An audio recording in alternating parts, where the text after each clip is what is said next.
গতকালকে কেকেআর বনাম পাঞ্জাবের ম্যাচে বৃষ্টি হবে সেরকম আভাস আমরা কিন্তু সকালেই দিয়ে দিয়েছিলাম। বৃষ্টি হয়েছে, সামান্য একটু বল গড়িয়েছিল, আর অবস্থা খারাপ ছিল কেকেআরের। 26 রানে 2 উইকেট পড়েও গিয়েছিল। প্রেডিকশান পৌঁছে গিয়েছিল 80% পাঞ্জাব জিতবে আর মাত্র 20% কলকাতা জিতবে।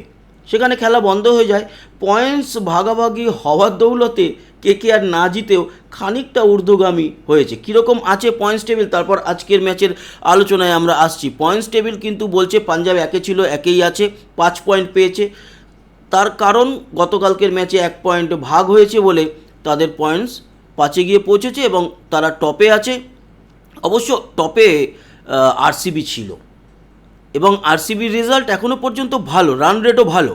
আরসিবি আপাতত 2-এ আছে, 3-এ রাজস্থান রয়্যালস, দিল্লি রয়েছে 4-এ, 5-এ রয়েছে সানরাইজার হায়দ্রাবাদ, 6-এ রয়েছে মুম্বাই ইন্ডিয়ান্স, লখনৌ রয়েছে 7-এ, 8-এ পৌঁছেছে কেকেআর, কারণ গতকাল 1 পয়েন্ট পেয়েছে। এছাড়া গুজরাট ও চেন্নাই যথাক্রমে 9 আর 10-এ, চেন্নাই কিন্তু এখনও 10-এই রয়েছে। এই হলো গিয়ে পয়েন্টস টেবিল। এবার আসবো আজকের ম্যাচ কাদের কাদের মধ্যে। আপনাদের জানাই আজকে যে ম্যাচ রয়েছে তা কিন্তু রিয়ান পরাগ বনাম হার্দিক পান্ডিয়া, মানে রাজস্থান রয়্যালস বনাম মুম্বাই ইন্ডিয়ান্সের খেলা হতে চলেছে। এখনও পর্যন্ত রাজস্থান রয়্যালস বনাম মুম্বাইয়ের কটা খেলা হয়েছে, হেড টু হেড কী বলছে সেটা আপনাদেরকে জানিয়ে দিই। এখনও অবধি 31খানা ম্যাচ হয়েছে এই দুটো দলের মধ্যে, আর বনাম এমআই, এবং 16খানা মুম্বাই জিতেছে, 14খানা রাজস্থান জিতেছে, একটা নো রেজাল্ট। তো 14 এবং 16, তার মানে মুম্বাইয়ের দিকে সামান্য পাল্লা ভারী থাকলেও ওভারঅল খুব বেশি তফাৎ কিন্তু নেই। আর আজকে যেরকম রয়েছে একদিকে যশস্বী জয়সওয়াল, বৈভব সূর্যবংশী, রিয়ান পরাগ, অন্যদিকে তো হার্দিক পান্ডিয়া সহ আমাদের রোহিত শর্মা, সূর্যকুমার যাদব, সেয়ানেই হবে টক্কর। আজকের এই ম্যাচটি কোথায় আপনাদের জানিয়ে দিই। আজকের এই ম্যাচটি কিন্তু আসামের গুয়াহাটির বার্সাপাড়া স্টেডিয়ামে। এই স্টেডিয়ামের ক্যাপাসিটি হচ্ছে 44,000, তবে 44,000 দর্শক সম্পূর্ণ এখানে পূর্ণ হবে না গ্যালারিতে। এই মাঠে রাজস্থান এখনও পর্যন্ত 7খানা ম্যাচ খেলেছে, তার মধ্যে একটা নো রেজাল্ট, আর 3টে ম্যাচে জয়লাভ করেছে, 3টে ম্যাচে হেরেছে। মুম্বাই ইন্ডিয়ান্সের এগেনস্টে রাজস্থান এই মাঠে এখনও পর্যন্ত নামেনি। অন্য যে 7টা ম্যাচ খেলেছে অন্যান্য দলের সঙ্গে, সিএসকের সঙ্গেও তো আগের দিন খেললো এবং সেখানে জয়লাভও করেছে। এর আগে মানে রাজস্থানের আইপিএল যে রেজাল্ট সেটা ছিল 6-2, মাফ করবেন, 6টা ম্যাচের মধ্যে 3টে হার আর 2টো জয়। গত দিনের জয়টা পাওয়ার পর 3-3 হয়ে গেছে 7টা ম্যাচের মধ্যে, এবং একটা নো রেজাল্ট আগে থেকেই ছিল। এই হচ্ছে গিয়ে এই মাঠে রাজস্থানের যা পরিস্থিতি সেটা আলোচনা করলাম। এবার আমরা আসব হচ্ছে যে আজকে রাজস্থানের প্লেইং 11 কীরকম হতে চলেছে জানিয়ে দিই আপনাদেরকে। এই হচ্ছে গিয়ে প্লেইং 11। যেরকম ওপেনার হিসাবে আমরা বৈভব সূর্যবংশীকে দেখতে চলেছি, সেরকম যশস্বী জয়সওয়াল থাকছে সাথে। 3 নম্বরে রিয়ান পরাগকেই আপাতত দেখা যাচ্ছে। ধ্রুব জুরেল আগের দিন ভালো খেলেছে, ধ্রুব জুরেল থাকছে 4-এ। সিমরান হেটমায়ার থাকছে 5-এ। রবীন্দ্র জাদেজা 6-এ থাকছে। এবার সিমরান হেটমায়ার, রবীন্দ্র জাদেজা আর ডনিয়ান যে ফেরেরা, এই 3 জনের মধ্যে কিন্তু এদিক ওদিক হতে পারে রান অর্ডার। তাছাড়া জোফরা আর্চার, রবি বিষ্ণই আগের দিন তুফান করে দিয়েছে, 4-4টে উইকেট নিয়েছিল, আজকেও আশা করি ভালো খেলবে। আচ্ছা, তুষার দেশপান্ডে থাকছে নান্দে বার্গার, এবং সন্দীপ শর্মাকে ইম্প্যাক্ট প্লেয়ার হিসাবে আমরা সম্ভবত এই ম্যাচে দেখতে চলেছি।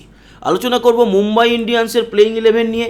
আজকে হার্দিক পান্ডিয়ার খেলার সম্ভাবনা রয়েছে, কারণ যতটা জানতে পেরেছি মুম্বাই ইন্ডিয়ান্সের তরফ থেকে তাতে হার্দিক সুস্থ আছে, আজকে নামছে মাঠে। তো আমরা যেটা দেখতে পাচ্ছি তাতে রোহিত শর্মা আর রায়ান রিকালটনকে ওপেনার হিসাবে পাচ্ছি, সূর্যকুমার যাদব 3 নম্বরে, 4-এ তিলক বর্মা, হার্দিক পান্ডিয়াকে 5-এ পাচ্ছি, নমন ধীর 6-এ, এছাড়া রাদারফোর্ডকে আমরা পাচ্ছি 7-এ, 8-এ পাচ্ছি মিচেল স্যান্টনার, এবং শার্দুল ঠাকুর কিন্তু ভালো পারফর্ম করেছিল আগের দিন। শার্দুল ঠাকুর তো থাকছে ট্রেন্ট বোল্ট এবং জসপ্রীত বুমরা অবশ্যই। ময়াঙ্ক মার্কান্ডেকে আমরা সম্ভবত এই ম্যাচে ইম্প্যাক্ট প্লেয়ার হিসাবে দেখতে চলেছি। এই মাঠে কেমন থাকবে আজকে আবহাওয়া খুব গুরুত্বপূর্ণ, সেটাও আমরা দেখে নেব। চলে গেলাম আবহাওয়ার সাইটে, আমরা সরাসরি চলে যাব আজকের যে টাইমিং ম্যাচের সেই সময়। তো আজকে সন্ধ্যে 7টা থেকে খেলা, আমরা চলে যাব একেবারে সরাসরি সন্ধ্যে 7টা নাগাদ। আর যাব আমরা আসামের গুয়াহাটিতে এই স্টেডিয়ামটি, এই হচ্ছে গুয়াহাটি। তো গুয়াহাটির আশেপাশে কিন্তু নওগাঁয়ের দিকে বৃষ্টি আছে আজকে সন্ধেবেলায়, তবে গুয়াহাটির আকাশ পরিষ্কার দেখছি, আমরা আরও বেটার বুঝতে পারবো যদি আমরা বৃষ্টির পরিমাণে যাই। আছে দেখুন, সন্ধ্যে 7টা থেকে কিন্তু দেখতে পাচ্ছি আমরা পরের দিন সকাল 7টার মধ্যে বৃষ্টি তো খানিকটা আছে, তবে এই যে বৃষ্টির পরিমাণটা গুয়াহাটিতে দেখতে পাচ্ছি, এর জন্য হয়তো সামান্য একটুখানি খেলা বন্ধ থাকতে পারে। বাট গতকালকে যেরকম ম্যাচটাই ক্যান্সেল হয়ে গেছিলো সেরকমটা হবে না। কিছুটা বৃষ্টি সন্ধ্যের দিকে রয়েছে, আভাস রয়েছে বৃষ্টি, তবে পরিমাণ কম, খুব বেশি কিছু নয়, হলেও খুব সামান্য একটা স্পেলে হয়ে বৃষ্টিটা বন্ধ হয়ে যাবে। ফলে ওভার একটু কাটাকাটি হলেও ম্যাচ যে একেবারে ক্যান্সেল হবে তা কিন্তু দেখা যাচ্ছে না। বায়ুতে যাব, কত কিলোমিটার গতিবেগে সন্ধেবেলায় যখন খেলা হবে তখন 7টা নাগাদ হাওয়া বইবে গুয়াহাটিতে, একদম কিচ্ছু না, 3-4 কিলোমিটার, ওই 5-6 কিলোমিটার গতিবেগে হাওয়া বইবে, যেটা একেবারেই কোনো রকম এফেক্ট কিছু নেই। তাপমাত্রা দেখব, তাপমাত্রা আজকে সন্ধ্যে 7টায় থাকবে 22 ডিগ্রি, রাতে যখন খেলা শেষ হবে সেই সময় তাপমাত্রা হবে 21 ডিগ্রি, ওই 20 থেকে 22-এর মধ্যে তাপমাত্রা থাকছে। আর একটা হচ্ছে ডিউ ফ্যাক্টর কি বলছে, হ্যাঁ আজকে সন্ধ্যের পর আমরা যেটা লক্ষ্য করতে পারছি, দুপুরের দিকে তো সেরকম কিছু নেই, বিকেলের দিকেও সেরকম নয়, তবে বিকেল বা সন্ধ্যের পর থেকে ডিউ ফ্যাক্টর আছে। আর রাতে যখন সেকেন্ড ইনিংস চলবে সেই সময় কিন্তু এখানে বৃষ্টির পরেও একটু শিশিরের সম্ভাবনা দেখা যাচ্ছে। এখানে আমরা দেখতে পারবো যে ডিউ ফ্যাক্টর কিন্তু এখানে সেকেন্ড ইনিংসের উপরে এফেক্ট ফেলবে। প্রেডিকশন কি বলছে, এই মাঠের কার জেতার চান্স কতটা সেটাও আমরা দেখে নিই। তো আমরা চলে যাব উইন প্রবাবিলিটি সাইটে এবং সেখানে গিয়ে দেখব। এই এসে গেলাম উইন প্রবাবিলিটি, কি বলছে আজকের সন্ধ্যে 7:30 থেকেই খেলা, রাজস্থান রয়্যালস বনাম মুম্বাই ইন্ডিয়ান্স, এটা হচ্ছে 13 নম্বর ম্যাচ 70টা ম্যাচের মধ্যে।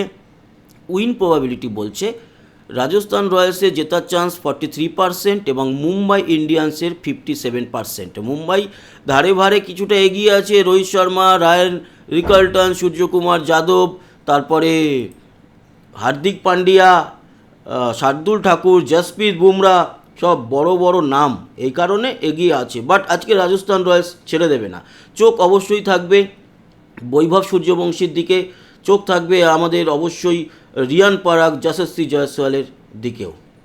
তো এই ছিল আলোচনা, আপনারা অবশ্যই কমেন্টস করবেন, কমেন্টসে জানাবেন যে কারা জিততে পারে আপনার মতে। সঠিক কমেন্টস যারা প্রথম করবেন তাদের মধ্যে থেকে গোটা 6 থেকে 8টা কমেন্টস যারা করবেন সঠিক হবে, যাদের জবাব নন এডিটেড, তাদের কমেন্টস এই যে ম্যাচের আফটার ম্যাচ ভিডিও বানাবো সেখানে ডিসপ্লে করব। ভালো থাকবেন, সুস্থ থাকবেন, আবার দেখা হচ্ছে, ততক্ষণের মতো টাটা।